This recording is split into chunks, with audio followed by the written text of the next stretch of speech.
You're live. We're live. Hi, Hi. folks. All right. We're here at last, and we're going to do some more question and answers with you today. So post your questions, please. We've got Domenico helping us, sort of hidden away somewhere, who's given us a screen in front of us here, so we can see. He'll be selecting questions that you ask and putting them on here, so we won't see everything you type, because sometimes that gets a little bit difficult for us to read the screen where it moves really fast. But can everybody hear us okay? Yeah, I think you can all see us. I think we're getting people responding here. Hearts. Yeah, give us hearts, you don't do hearts here. That's on Facebook. All right. But yeah, Thumbs hi, up. people are seeing us. Yeah, good. Okay, so we're obviously there's still in this dreadful situation of isolation and social distancing. We've been doing a bit of social distancing ourselves. Made a long list of all my friends and enemies, and we're going to distance ourselves from all of them. But we've been out in there, we did fish and chips yesterday. I'll put a little video up about that after this, actually, or tomorrow sometime. So so what we got the questions in is, so if you've got some questions, we can Can't see that. how does one remember past lives? Someone's put up there. So, okay, so there's a good starting point. Well, you've got to have proof. That's an interesting question, actually. That's the sort of thing I like. You have to have proof of that. Yeah, so how do they get the proof? Well, I think the Nadi Oracle tells about past lives in India, and you've got to have it's got to be real things, not people fantasies, people from Atlantis, or anything like. I mean, I've met so many Henry VIII's and Anne Boleyns where people saying that's what they were in past lives. Unbelievable. Yeah, yeah, that's the problem. I mean, people that I suppose there's a number of ways. I mean, yes, the Nadi Oracle. That's not easy for everybody because you've got to go and find it. I mean, we were lucky in that case because I found kind of definitive proof to me that it was, because everything else that was written in there was just so absolutely 100% accurate. I accepted the past life stuff. But I also I've seen hypnotic regression, and I've seen people speak in foreign language. I saw someone speaking in ancient French, and that could have been just a load of gobbledygook, but there was someone there that was a professor of languages and said this girl is speaking in old French, And she couldn't speak French because I knew her. And there has been cases where there's been children, they've taken them back from their past lives, haven't they? And they've actually found where they come from, villages, and they've found the documents that when they and passed, the Bloxham tapes and that type of thing that was on the BBC. In fact, well worth looking up on YouTube. There's something you can watch tonight if you don't want to watch Netflix and the rest of it. The Bloxham tapes. I think it's out there on YouTube. Right. Will we ever be the same again? Will the panic buying stop soon? Well, perhaps all this is meant to happen for a reason, and perhaps one way it's cleansing the earth, if you like, and perhaps people are going to be kinder, closer to each other, because what we're seeing is all this panic buying, quite frankly, is disgusting, really. It's sort of just greed, isn't it? It's not greed, it's panic. It's selfishness, really. And it's greed selfish as well. Yeah. Because, I mean, as I said before, older people went through the Second World War and they had ration books. Now, that might be a good idea to bring ration books back and limited what people can have. No, we're probably going to get, I think we are going to get some form of something like that coming in, definitely. And people panic naturally. I mean, you have, once one lot start to panic, everybody else has to panic. Suddenly, if there's no toilet rolls, if you see a toilet roll, you think, well, I'm going to buy that, because there's not going to be any more there. We'll do them one at a time, Jane. Yeah. So, I think we will. I think things will go back to being the same again. And I feel, how long do you think? Well, I think it's going to take a really good year, really, till we can actually see the end of it. It's not going to happen within next week, is it? My thoughts are that we'll probably get a grip of it soon, a grip of the first stages soon. But of course, we got that, Italy, panic buying stopped, by the way, because they filled the shelves again now, because people have realised that they can actually restock the shops. Calm down. I mean, they can't. I mean, the people I've spoken to, they just can't fill the shelves quick enough. But we've noticed when we went for a drive today that all the public houses have shut down, but there's still people out there drinking. And I expect the next we'll hear of all the supermarket shelves being cleared of alcohol. We might possibly see people stealing alcohol, breaking into off licenses. Well, actually, yeah. I mean, that's when things will get bad, won't it? When the alcohol runs out, because I noticed the shelves are being stripped of that. So some people really they can't handle it, can they? That's when we'll get the army that are coming in, the police and that. Yeah, but I think they'll get to grips with the supply. Yes. How will it depends how long this goes on for, though, doesn't it? Well, it's not going to disappear overnight. I mean, if it goes on for a year, I mean, we're going to run out of everything. Not necessary. Medicines is what worry me. Not necessary. I think they've got a grip on it everywhere. I think it's the doctors and nurses that are absolutely exhausted, and they're calling back people to go back. I mean, I used to be a nurse, but you've got to realise that this is a dangerous situation that's happening. But at least it's more interesting than Brexit. Well, it's frightening for people. It is frightening. Both so was frightening for people. Yeah. So again, I think we've got to always look on the positive side of things personally with all this, because obviously this is the big thing that's dominating everybody's lives. And if we can't go outside, perhaps we should go inside, and Absolutely. start to sort of learn to look within, and it's a good time for doing some spiritual work on yourself. If you don't have to go out, you've got no excuse not to take up yoga or take up meditation. There's plenty of courses online, and things like that, and read some decent stuff, because It's chill out time. Yes, chill out time. Let's turn it into something positive. So let's have a look what else we got. Vedic astrology predicts a world-changing event in the next few years. Something as big as World Trade Towers. Can you see anything about this? Well, it depends what Vedic astrology you look at. Because remember, with all this, it's all about interpretation. So how you interpret it is all very well after the event. But there are quite a lot of signs I know within Vedic astrology talking about quite a lot of difficult stuff. But also, like me, I believe that there is going to be an awakening. I mean, let's face it, this is part of an awakening, isn't it? I mean, we've got a world full of a me society. Greed. A greedy society, a very selfish society, very self-indulgent, fragile emotionally society. And now this is the first time in a long time that everybody collectively, on a scale never seen before, because this affects every part of the world, not even more so than the First and Second World War did. I mean, this is a world problem where we've got to have world solutions, and we've got to start thinking a bit more about each other. Absolutely. And this isn't the end of it, is it? Because I expect we've got another virus coming to really kill that virus. You wait and see, that's going to happen next. Yeah.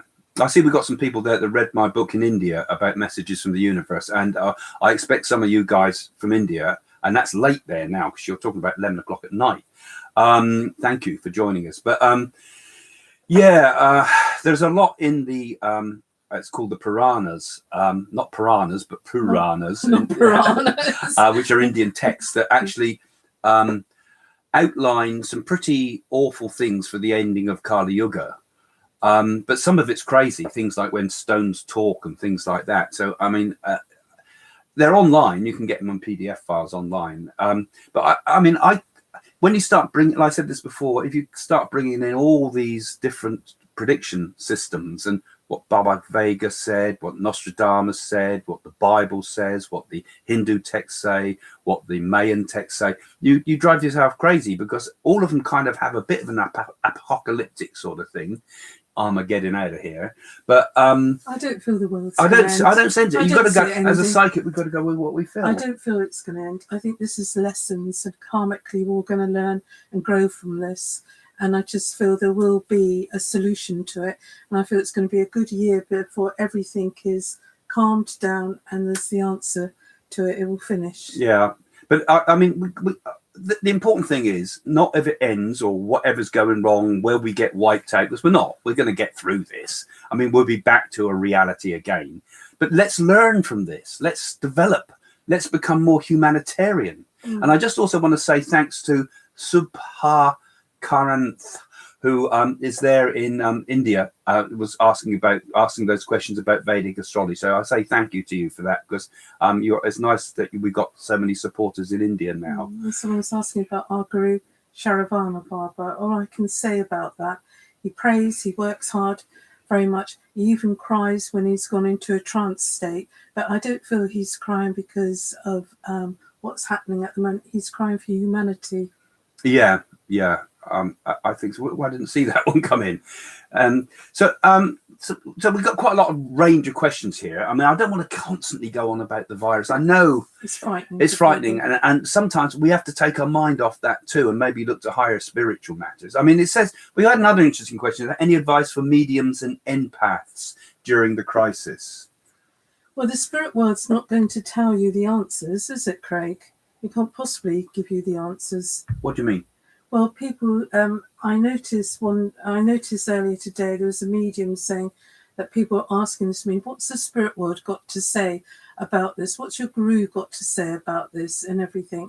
It doesn't work like you just click your fingers like that. And no, but we are going to get some information and guidance, I think, from the universe, as it were. And we get hit. You see, I think of it like this. In the Bible, I think it's Corinthians or something, it talks about seeing things through a glass darkly, like that glass was like a mirror, and the mirrors at that time were sort of like black onyx type of mirror, so you could only see part of it. It's like looking into a mirror, and you can't quite see what you can see, and you can't quite see around the corner, like in Alice Through the Looking Glass. And the mediums, all of us, get glimpses, but we can't give the whole thing. We get bits and pieces. We get the general feel, don't we? At the moment, this all feels like everybody like a film, doesn't it? Like a virus has escaped out of a laboratory, and the end of the world, it's all like an illusion. So surreal at the moment. But the best thing is to be sensible, isn't it? And if it says stay in, stay in. Yeah, I think obviously we've got to take common sense. I mean, all those people on Bondi Beach should be machine gunned. I mean, goodness gracious, getting out there when they're thinking about, I want to get on the beach, I want to have a beer. And they don't think about all the old people. They don't think about all the people with asthma. They don't think of all the people with type 1 diabetes. They don't think of all the people that are vulnerable in so many millions around the world that are vulnerable from this, so that they can have a beer on Bondi Beach or a beer down in London. So, I mean, I hope this is a time when good human values will come out of this, where we start thinking much more about humanity as a whole rather than me society. It's a wake-up call.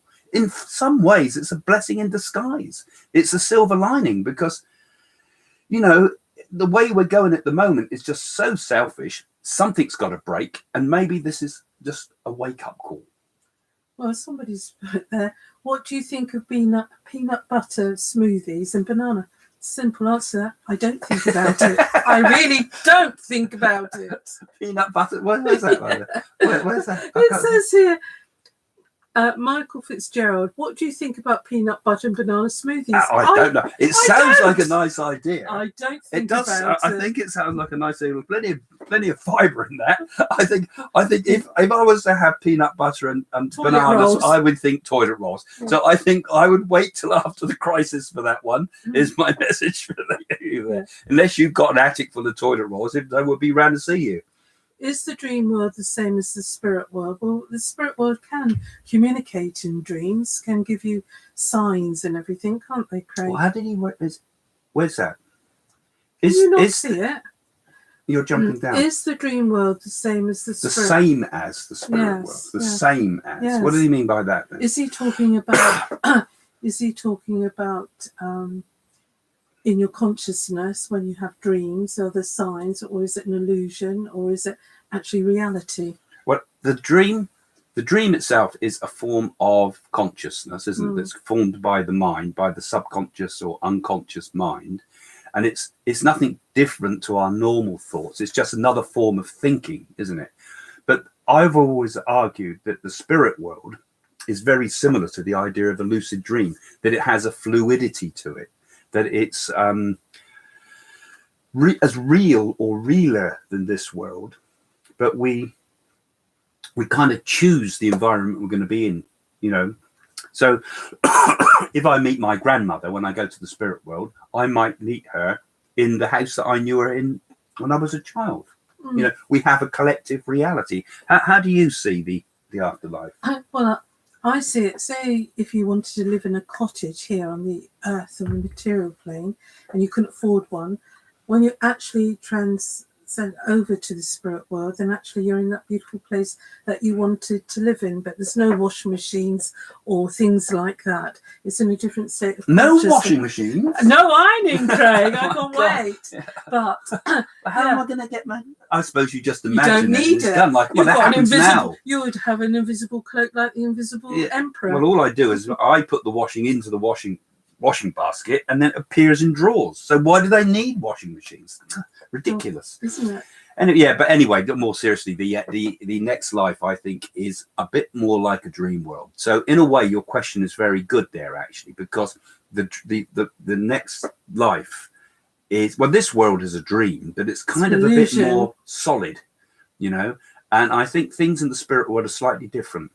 Time, for example, may not go in one direction, and form, because, you know, I think the qualities of this world are, you know, we have a 3-dimensional world with time, you know, but what if we change time?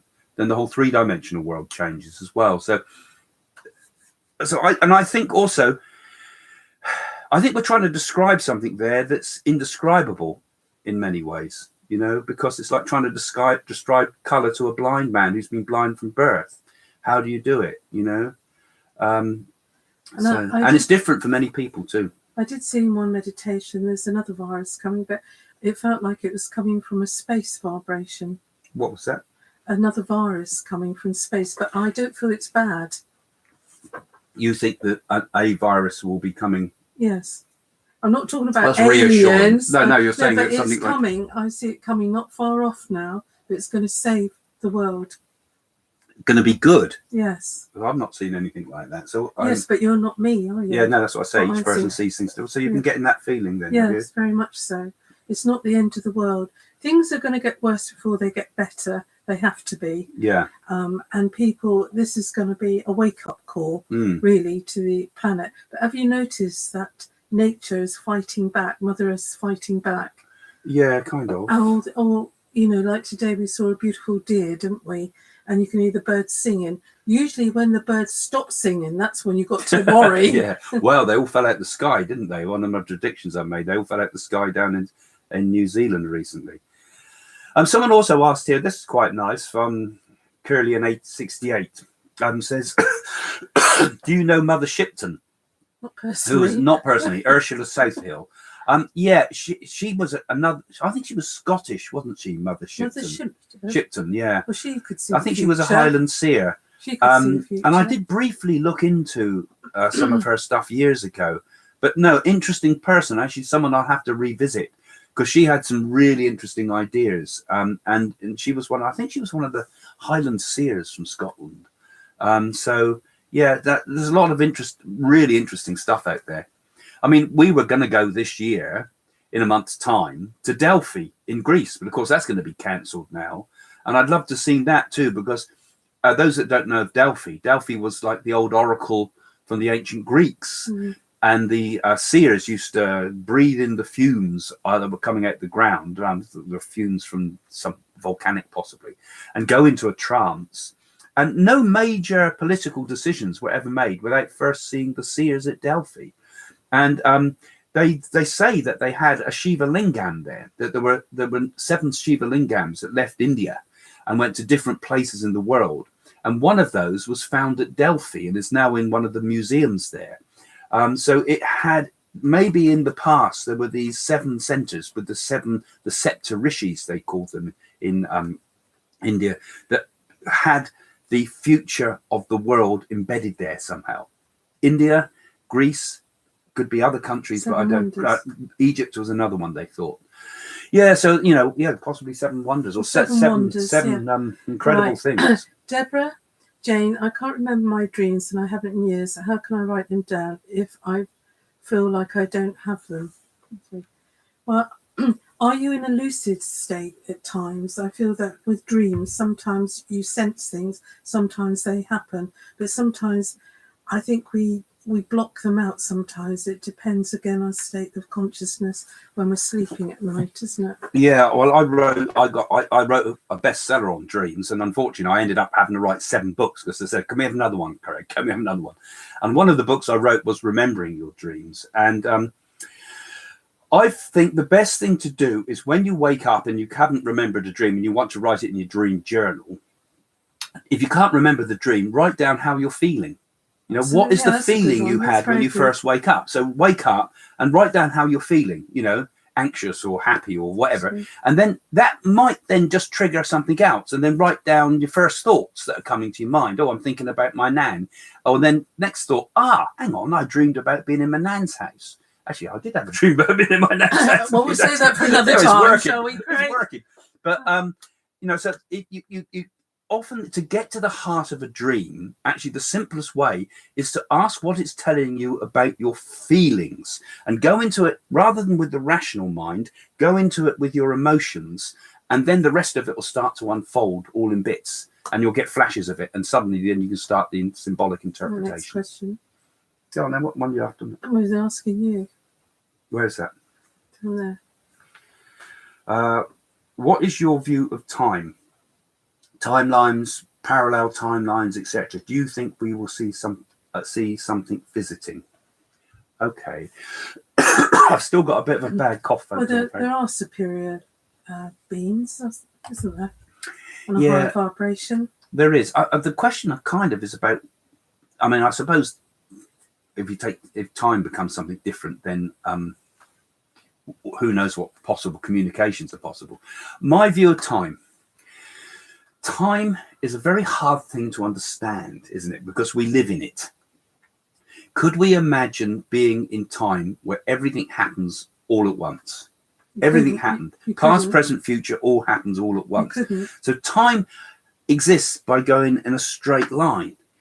But then when we look at things like the quantum world, time goes both forward and backwards and sideways and up and down because you're in all sorts of different the universe is a totally different type of understanding there, and it's exactly the same in the spirit world too. That time will constantly. It says we can. How can we conceive another form of time while we're in linear time? And I think when we go into meditation, and we get into that point where we step back from our thoughts, because thoughts exist within time, don't they? They have a beginning, they have a middle, they have an end, and then they have a continuation. They're like a continual flow in a direction, like a river. But if we can stand back from our thoughts and be observing our thoughts, then we have entered a kind of a timeless sort of state. And if we were to go right back into the sheer nature of our existence, we'd be in the infinite state of time, where it's the eternal, ever-present now, the ever-new now, as Yogananda called it. So I think when we do meditation and we go back and we observe our thoughts and we separate ourselves from our thoughts, that gives us a glimpse into both the timeless and the multi-levels of time that might help us with predictions and seeing the distant future and maybe also seeing the distant past. That's kind of how I see it. So, I don't think you were. What's that? This one. Which one? This last bottom one? Yeah, Sheila. Sheila Chowdhury says, Craig, is it true that you were a member of Ramakrishna's group in a previous life? So. My grandfather met his spiritual consort, Sharda May, and I'm a devotee. I don't think so. I went to Ramakrishna's ashram in Calcutta, and I was tremendously impressed by the vibration there. Ramakrishna, for those that don't know, he was a kind of a pretty crazy sort of guy, really. I mean, he was blissed out on he was a real avatar, I think, and was completely blissed out on his experience. And it was very hard for mere mortals to be able to understand him. He was like a crazy man, but brilliant. And he had a very strong influence on Vivekananda, who was one of his pupils. And Vivekananda brought the teachings of Ramakrishna in a westernized form to the West. And he was one of the first people to bring the Vedic teachings to Western society. So he also was a brilliant man. And I went to the place where Vivekananda attained his enlightenment when I was in southern India. And Ramakrishna, he was so sensitive that Vivekananda, I think it was, wanted to test him once because they said he couldn't hold money because it was such a bad vibration. So they hid a coin under his bed. And when Ramakrishna got into the bed, he absolutely leapt out of the bed and was in a terrible state, shaking, because they'd hidden the coin, you know. So he was so sensitive to the negativity of vibrations like that. But I don't think I had a connection with him in the past. No, I don't know, but I did feel a very, very strong affinity with him. And he's, those that are interested in following these things, I read I think it's the Gospels of the Gospel of Sri Ramakrishna is very, very interesting reading. Go on, Jen, you can answer. Please answer something. No, well, nobody's asked about seraphims or anything, have they? Let me just... do you contact classes online? Conduct classes online. And soon to be online classes. That's for you, Craig. Yes, we will do, actually. I was thinking, and you might want to join with this too, Jane. Actually, you're reading my mind here, Annette. Right? Perhaps you should be doing these. Now, I was thinking that we're doing these publicly at the moment. And we're very grateful to those people that are subscribing to the site through the Patron system here on YouTube. And those that are going to be patrons, I was thinking, if I can do it, which I think I can, I was thinking of doing a few of these live things that are just for patrons and specializing, because there'll be smaller groups, you know, because we've got loads of people piling in here and 10,000 views last night's. But I thought I might do some smaller ones, and some of the patrons I might do some classes for. They have to be more teaching classes. But then later on, when we get this new center we're trying to do, we want to take it a stage further where we can get much more into action and see if we can get people working. So yes, I'll do some basic spiritualist style teaching, first of all, because there's no spiritualists out there, no mediums out there, really not many mediums of much cop actually doing proper classes. So I think I'd like to do that, and I'd like you to do it too, Jane. Well, so sometimes you could will, perhaps do some lessons as well, because there needs to be more teaching mediums out there. Actually, there's nobody now. Well, there are still good mediums. There's a lot of good mediums, but nobody's running circles. Well, a good medium, they dedicate themselves to this. They're born like it, good mediums. The trouble is, you get a lot of these mediums that done 6 weeks course, and then suddenly they're a medium. It's all certificates, isn't it? And it's all about do a weekend workshop and be a medium next week. You know, yeah. I mean, I remember someone came to my class and said to me, "Look, Craig, I've been coming to you now for nearly 3 months, and I feel I need to get out there and start doing some work. How long do you think I need?"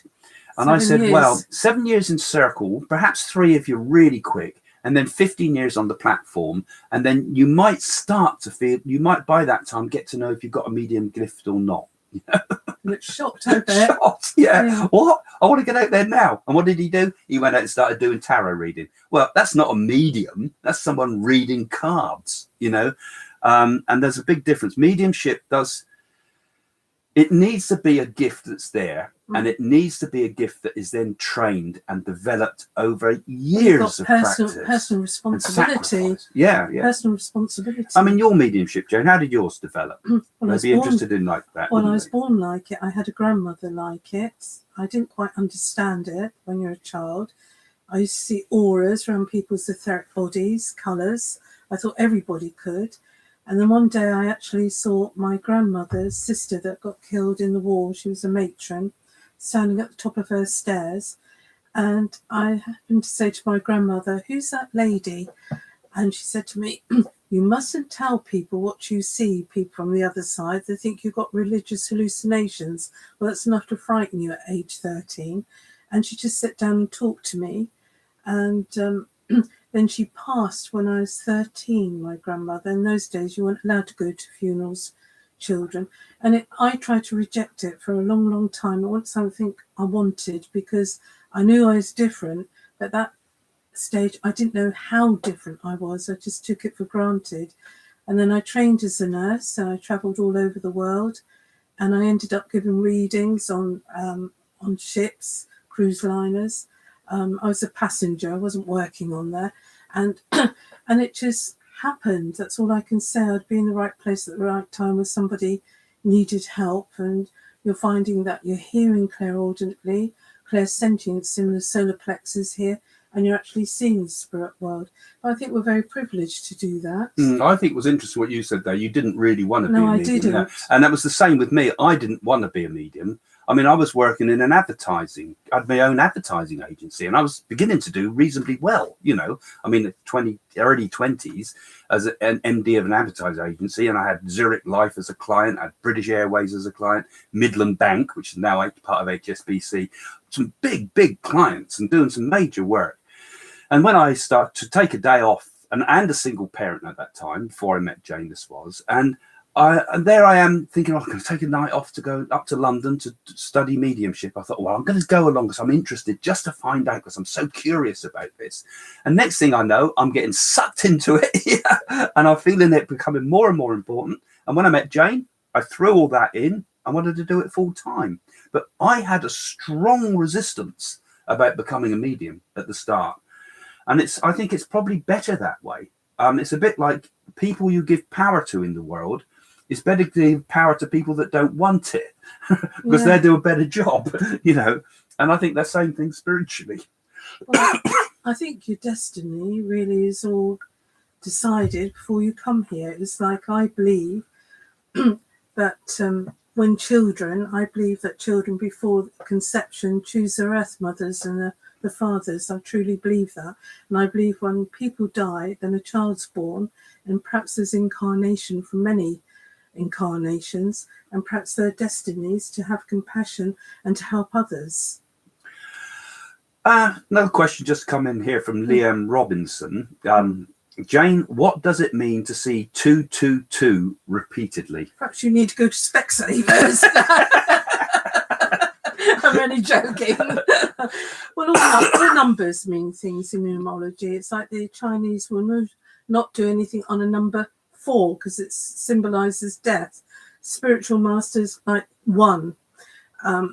22 is actually a good numerological number. I don't know about 222. I'm not sure. I'm not sure with 222. And then a lot of people see 11 minutes past 11 and see it all the time. And the other one that's an interesting one is the number 23. I mean, we live at a number 23. My nan's house was a 23. Was it? We quite often find ourselves in a hotel room 23. Or when we've queued up to see Sharavana Baba, they give you a lottery ticket number. Raffle ticket number was 20. Lottery ticket. Actually, I would have put it in lottery, actually. And it's 23. Yeah. And sometimes when people are connecting, I live at 23, or can I see you on the date 23? That's one of the ones that seems to haunt us quite a lot of the time. So I don't know the answer to that is, but it is interesting, these strange synchronicities, isn't it? You know, these strange coincidences that happen, like they're like holes in our reality. Everything seems to be a bit, like I said, where time goes in that long straight arrow, and every now and again there's a kind of a little blip, you know. There's a blip, there's a piece of software missing, there's a bug in the system, and something strange happens. I could talk about coincidences. Someone's asking about astrology. Are we open astrology? I always find that Indian people are very good with astrology. Yeah, his name's Shiv who's asked this. So they're obviously from India. Indian people, because it's very important if you're born on sunset, sunrise, and the planets and everything. And they actually are the experts on it. I believe they're very, very good. It's no good saying to somebody, oh, you're Aquarius, you're a Piscean. That means this, that means that. The time you're born is very important from past lives in this life as well, isn't it? Yeah, actually, I think Indian astrology is the original astrology. I mean, the Western people have said that Indian culture's only lasted so many thousand years. Actually, the Indians believe, and I agree with them, that the Indian culture was there 10,000 years ago, and perhaps even before the ice ages that happened 10,000 years ago. And their interest of astrology spread to places like Sumeria in Greece and so on. And the Indian astrology is very, very different to Western astrology. It has these kind of like almost like imaginary planets like Rahu and things. There's all sorts of unusual things that are pretty hard to get your head around. And Indian astrology looks at astrology almost as a map, not of the stars, but a map of your karma. So where the position of the planets are tells you about your karmic past life, because you can look at past lives from astrology and Indian astrology, your future life, and all the conditions that are likely to be around you in your life, and will suggest remedies and ways you can counter them. Yeah. So Indian astrology is totally different. By doing good things, remedies mean by doing good things for those that are less fortunate. For example, all this, what's happening around the world, if people are buying toilet rolls and you see an old person, give them toilet rolls, good karma. Give them food, good karma. Give them things that helps them. They'd have locked us up if we'd been out distributing toilet rolls 3 months ago, wouldn't they? But it is good acts. Good. No, we haven't. But no, I'm saying people do that. But good actions bring good karma. Good thoughts bring good karma too. All these things are powerful forces. And even if we've got pre-existing negative karma coming into our life, we can kind of counter some of that. In India, they talk about different types of karma. There's this karma from the past that's been let go from the bow, as it were, and it's going to hit us whether we like it or not. There's nothing we can do with it. But then there's the karma that's not been quite loaded into the bow yet, as it were. And we can do something about that. And we can also do something about the karma in the future of our lives, because we can, the good actions we do now will bring good things in the future. So it's easy. You just be a good person, think good thoughts, and do good deeds. Stay with good people, surround yourself with good people, good actions, and do good things. Don't allow negative people come into your life. Push them away. So that's the way to proceed, even with these viruses. Don't allow it to take over your life. Just carry on as normal, but stay indoors. So you're surrounding yourself. I mean, in the wartime, they didn't have any televisions, did they? You couldn't watch the news unless you were rich. So they had to stay in, and they were listening to the radio, or the mother was doing the cooking or the knitting. So, you know, we're very lucky because we've got televisions, we've got books, we've got the internet.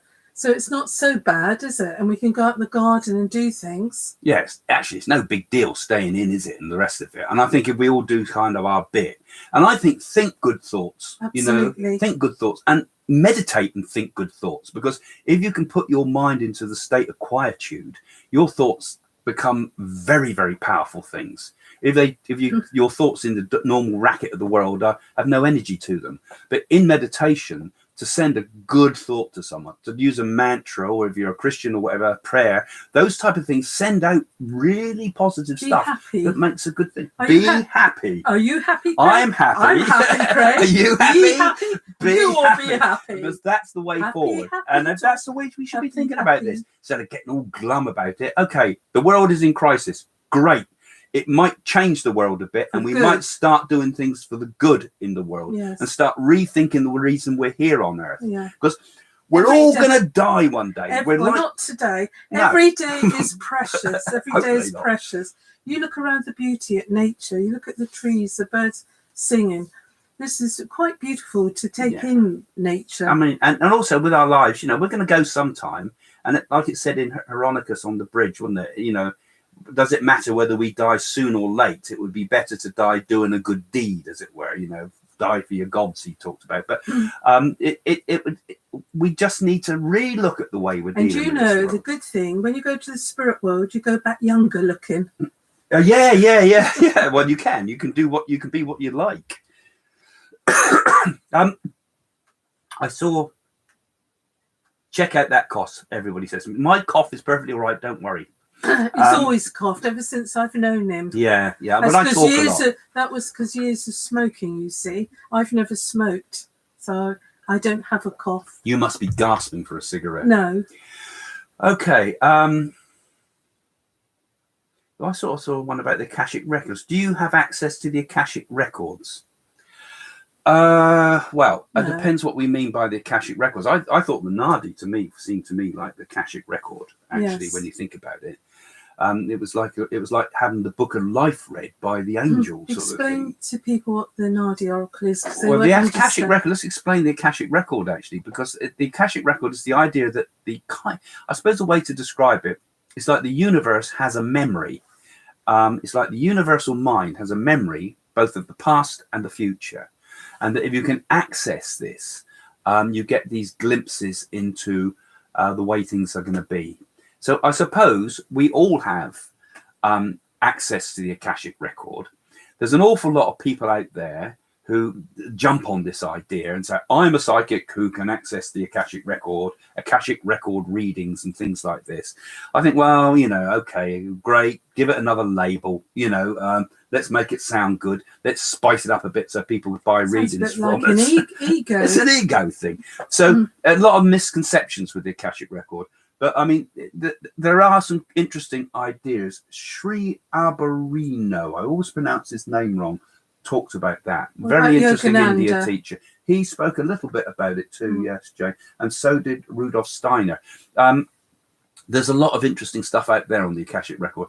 But there's also modern day an awful lot of misconceptions. So I wouldn't go to a psychic who says, I can access the Akashic record. He's basically saying, I've got clairvoyance and I'm trying to make it look good. Limited clairvoyance. Or I can open God's door to heaven. So stay with me. Yeah, I don't like all these labels people put on it, don't they?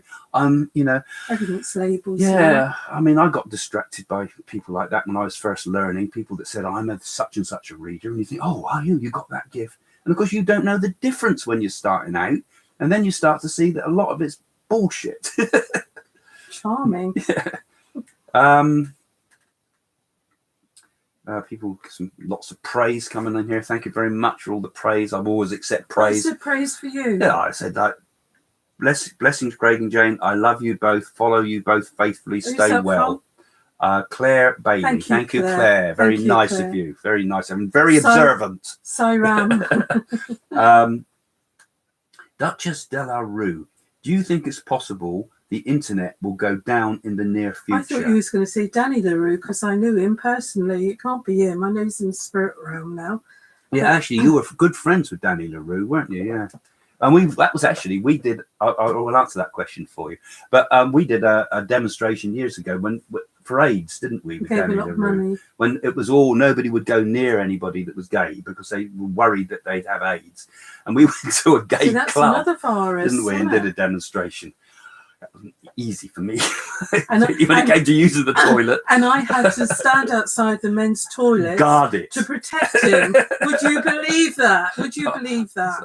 But we were standing up for gay people then when it was a time when they were really getting a really hard press from everything, weren't they, with HIV? And yeah, that was quite. But Danny LaRue, we became quite good friends with Danny LaRue. And Jane knew him from the ships, didn't you? And Patrick Swayze. And yeah, well, lots of people. But Danny LaRue was a nice person, wasn't he? He was a Leo.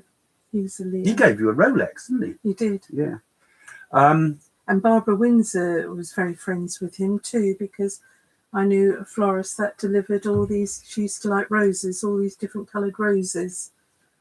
And because very sad how people's end, what happens to them in life. You have all these material things and it can easily disintegrate overnight. Yeah, Danny LaRue lost his money. Absolutely, too trusting. Yeah. Actually, to answer that question, do we think the internet will go down? Well, the internet is struggling at the moment. So, I mean, I don't think this is me saying that would be psychic. I think they keep it up. I mean, the internet, people don't realise the internet was designed as a piece of military hardware. It was the idea that you make a web, you make a network, so that if any place got knocked out by a nuclear bomb, you could route your way around it. So if there was no Europe, you could route your communications through Africa or through the Antarctic and so forth. So they built it as a piece of military hardware that won't go down in a crisis. What they might do is turn it off for you and me and keep it for all the other type of things.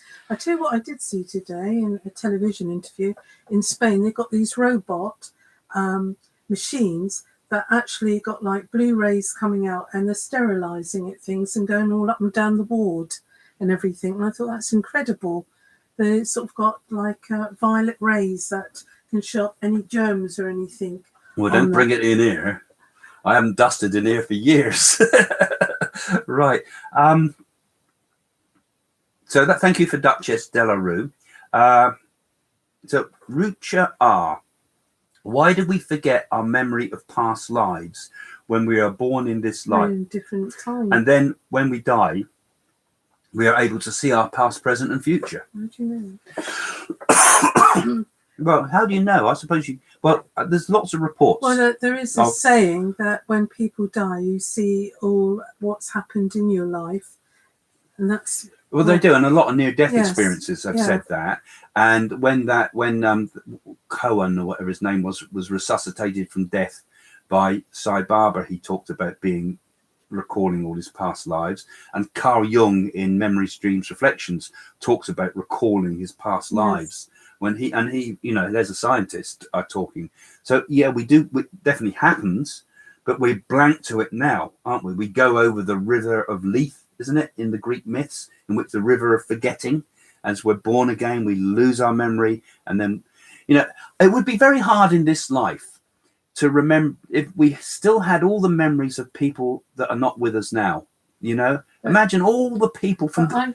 I can remember when I first saw Sharavana Baba for the very first time, and he came up to me and he gave me a rose. He said, "You and I were together in a past life." The first time I saw his face, it looked like bliss. I thought, I know you from a past life, a memory. And it was true. Yeah, and he said, I couldn't make out if he said we were with Ramana Maharishi or we were with Ramakrishna. Because he said something, because it's when you're with someone like that, it kind of, your brain goes into another state, doesn't it? Yeah. And this is the difference between what he does and clairvoyance, because you're pulled onto that high level for a moment. It's with beyond him. clairvoyance. And it is beyond. It's got clairvoyance, because I think people say, oh, he said to me, he described to me my room at home and on the phone and what I was doing, and I think, well, Jane and I do that. That's clairvoyance, but there's more to it than that, because it's you hit a higher level.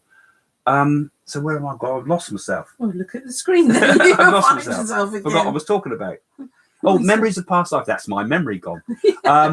So if it would be, I think it would be impossible to live this life with all the memories of our previous lives and all the multiple past lives with us at this moment, all the people that have died, all the deaths that I've had, all the people that you've lost, all the children you've cried over, all the agonies you've been through, all the joys, the sufferings and joys. You're meant to suffer. You couldn't bring it in. You'd have to start this life with a clean slate in order to live again. Though the people from past lives, and some of your past lives may be with you, but there may be people in the spirit world that we were desperately close to that we've not seen, all of us. So, so I think you remember it when you get to the other side. And that's my understanding. Do you think the same? Well, I just think we're all here for a purpose, and I feel that we take our memories with us, and I feel there's things we don't understand with this life that's beyond us. There is like we've got artificial intelligence at the moment with Alexa and things like this, haven't we? Makes you wonder if things aren't listening in, doesn't it? Yeah. It's like Big Brother watching us. So we've got someone, Paula, and very hard to pronounce name, Myperia. Please could you please answer if in your opinion we are all the small part of a big cosmic consciousness, like mandala, she must mean monada. Thank you very, very, very, very, very, very much. With so many very, very, verys, I've got to answer that, haven't we? Very, very true, Craig. Are we all a small part of a big cosmic consciousness? We are. Well, yes, we are all part. Well, at heart, we're more than just a part. We are the whole thing. We are the whole thing.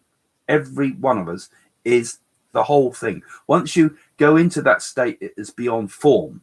Once you go into that state that is beyond mathematics, mandalas, whatever you want to think about it, beyond everything.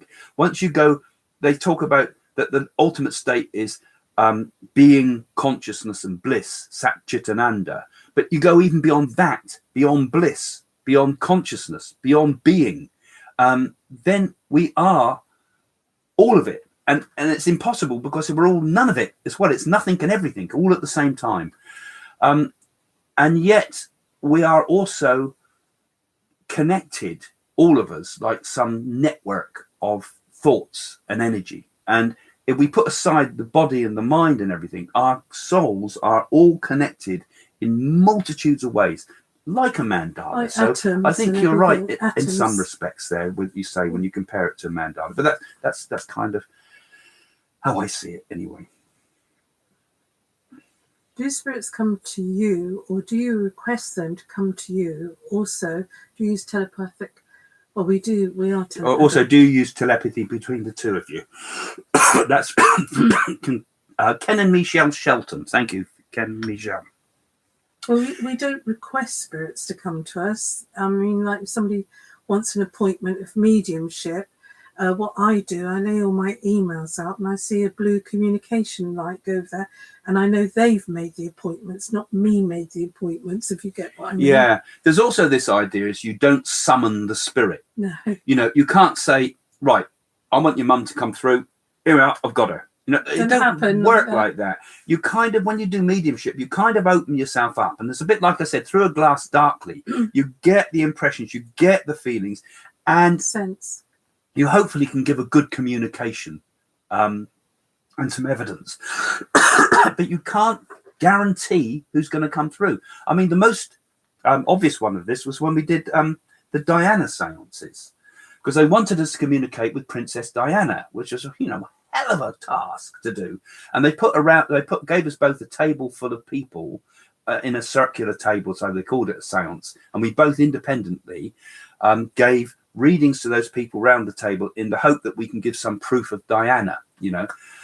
So in that case, I suppose we were anticipating to talk to Diana. But I did say to them at the time that, you know, there's no way we can guarantee this. You can throw all your money at it, and Jane and I are not going to make anything up. If we can't get it, we can't get it, you know, because you can't summon a spirit. If she wants to come through, then that's okay. And also, most important, we didn't know those people around the table. And then afterwards, when they were really saying something really happened there in that hall, then we were traveling with the royal correspondent to Paris, and also London. It was all very, I mean, the news thing that came from it, I mean, we went into it quite naively, really. We didn't realize that we were opening such a huge sort of press thing. And because we took no money for that as well, because everybody was saying we're scumbags because we're doing this. And I thought, yeah, some of them did. And we took no money.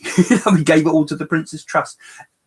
Anyway, but you can't summon a spirit. Because someone else asked me in the patrons, and thanks again to all those that are patrons on this site, because I do pay a lot of attention to the questions you ask me through the patron system.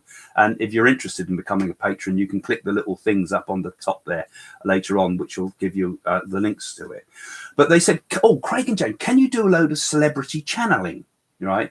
And a very nice question. But the thing is, you can't do it like that. You have to have a recipient that knows the celebrity. Absolutely. So when you see these mediums out there, what's his name? Sibley? No, he doesn't mention names. All right, but hilarious. Say for example, I've got Sir Winston Churchill tonight, and tomorrow night we've got John Lennon, and the next night I'm going to channel Elvis Presley. Yeah, and that's what he does. And many, many more do the same thing. They sit there and say, this is a message from Elvis or whatever. And I think, well, there's no way on earth is that real. You have to have someone in front of you to say, did Elvis Presley give you Gandhi, right? I said to someone, I'm seeing Gandhi, and he shows me a wooden woodpecker. Why do I see that? And he says, the recipient said, my father knew Gandhi, and he carved him Gandhi carved him a woodpecker while he was here in England and handed it to him as a thank you. So he had a woodpecker that was owned by Gandhi.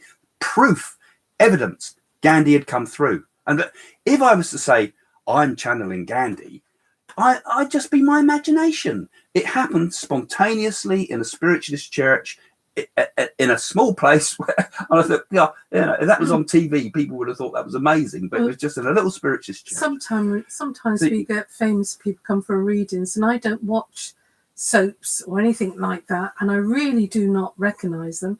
Then they tell me afterwards, and I think, well, you're only an actor playing Let's Pretend after all. Yeah, I mean, the celebrities are not that important, and actually, celebrities are probably not the best validation, really, because I mean, they don't really know what's what anyway. I mean, a person that's a good validator would be someone that's been in spiritualism for many years and knows what's the baloney and what's real. Well, an ordinary person, you can't fool an ordinary person. They know truth. Yeah, actually trust your own personal experience. And you may have met some really good mediums in your time, and they tell you some little thing that clinches it for you. Then take that as your evidence, and don't worry about all what you see on YouTube and TV and things, because like we said before, there's a frightening number of people out there that are either shouldn't be doing it, basically, for lots of different reasons. They're doing it for the money, big money. And they don't give it. We give money to the children's ward. We gave a lot. We gave all the money from the BBC series to the children's ward. And also I bought computers for children that have had, still got autism. So you're giving back to good, and then good comes back to you. That's how it works. Yeah. People here talking about the new movie coming out, Close Encounters of the Fifth Kind, by Dr. Stephen Greer. I recommend watching the trailer of that. Stephen Greer, wasn't he the one that did the... There's a trailer that's come up. Yeah, he was. I know. I've heard of him. I know his work. I believe. I don't know enough about it to be able to comment on that properly. Actually, although I know a little bit about Stephen Greer and what he's done, but I can't really comment on Stephen Greer properly because I don't know enough to be qualified. Raider Sam says, I have the COVID-19 virus. I am in the hospital right now. Will I survive? Well, we don't like to take personal questions on this. But finish that sentence there. And close with the positive message. No, that's something else. So I think we're coming to the end of it now, actually, for what we're doing, because we've been on quite a long while. But we will finish.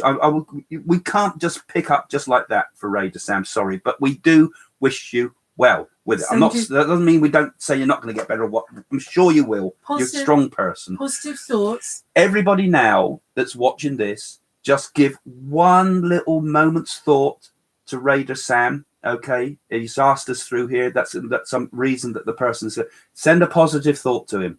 Raider Sam, we're all sending you a positive thought. This moment now, we're all sending it. I'm sending it.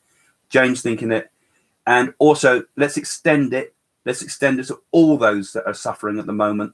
You know, thoughts are things. We've been talking about that. We're all a little bit linked in now, all of us, because we've all connected. So all our minds have connected in a great circle of light around the world as we do this. And let's send him a message. Let's send him a thought. Get better. Be better. Be well. You will be well. Stay strong. You will be well, because all that energy's just gone to you now. Masses of it. And also for all those others that are suffering, let's send our thoughts and keep with that. And I remember I said I liked that mantra, Samastar Loka Sukhino Bhavantu. That's a variation on the Loka Samastar mantra. Samastar Loka Sukhino Bhavantu. May all the beings in all the world be happy. So we're sending a thought, and those that know that mantra will think that as well. So that's hopefully our final message. And on that positive note, I kind of like to say goodbye now, I think, and just keep thinking positive, guys. Just keep thinking positive. Love each other. Yeah. Be calm. Be happy. Is there anything more powerful than love? Yeah. Is there name it? Is there? Food for Craig. Food, possibly. Food, yeah, that's true. But apart from food, is there anything more positive than love? You know, love is like thoughts. It goes out. It does good things. And do good actions and think good thoughts, and your life will be protected, and you will protect others with that too.